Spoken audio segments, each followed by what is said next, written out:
तो चलिए आज बात करते हैं एक बहुत ही दिलचस्प ट्रेंड की, जगहों के नाम बदलना।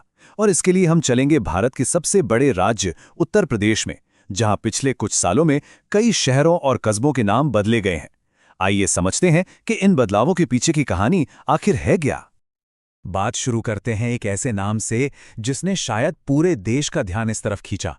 2018 की बात है, जब भारत के सबसे मशहूर शहरों में से एक इलाहाबाद का नाम बदलकर कर दिया गया प्रयागराज।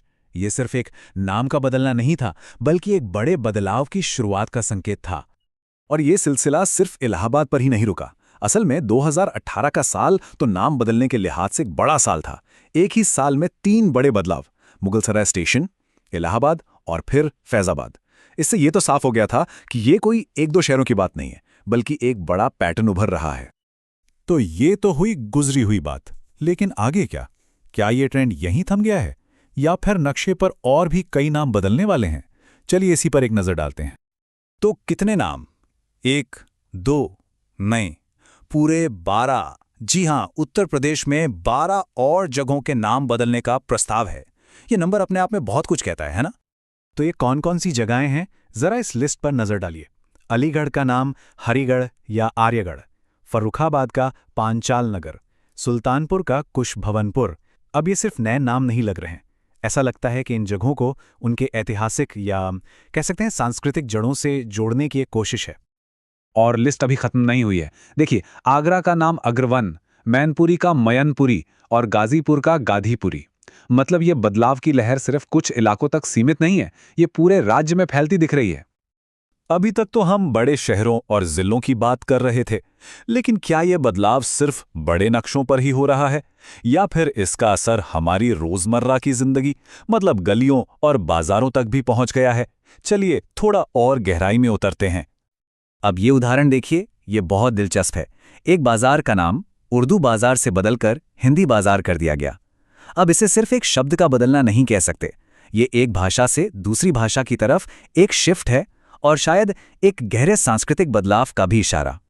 और ऐसे और भी कई उदाहरण हैं छोटे स्तर पर, जैसे हुमायूंपुर का हनुमान नगर, मीना बाजार का माया बाजार और अलीनगर का आर्यनगर। ये छोटे छोटे बदलाव हमें दिखाते हैं कि कैसे पहचान को एक नई दिशा देने की कोशिश मोहल्लों और बाजारों के लेवल तक पहुंच रही है। अब ये सब देखकर ऐसा लग सकता है कि ये सब कुछ हाल फिलहाल में ही शुरू हुआ है, पर क्या वाकई ऐसा है? अगर हम थोड़ा पीछे मुड़कर देखें, इतिहास के पन्नों को पलटें, तो पता चलता है कि उत्तर प्रदेश में नाम बदलने की ये कहानी असल में काफी पुरानी है। जरा इस लिस्ट को देखिए। प्रबुद्ध नगर, जो अब शामली है, महामाया नगर, जो अब हाथरस है।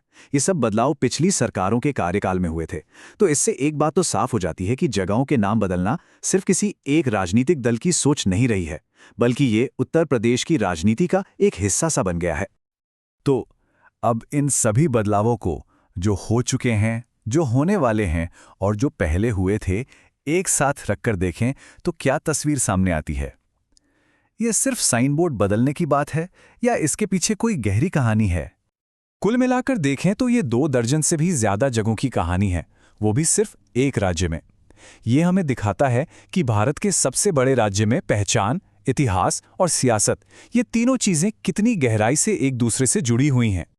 तो अगली बार जब किसी शहर या गली का बदला हुआ नाम सामने आए, तो एक पल के लिए ये जरूर सोचना बनता है कि जब नक्शे पर नाम बदलते हैं तो कौन सी कहानी बताई जा रही होती है, और शायद कौन सी मिटाई जा रही होती है।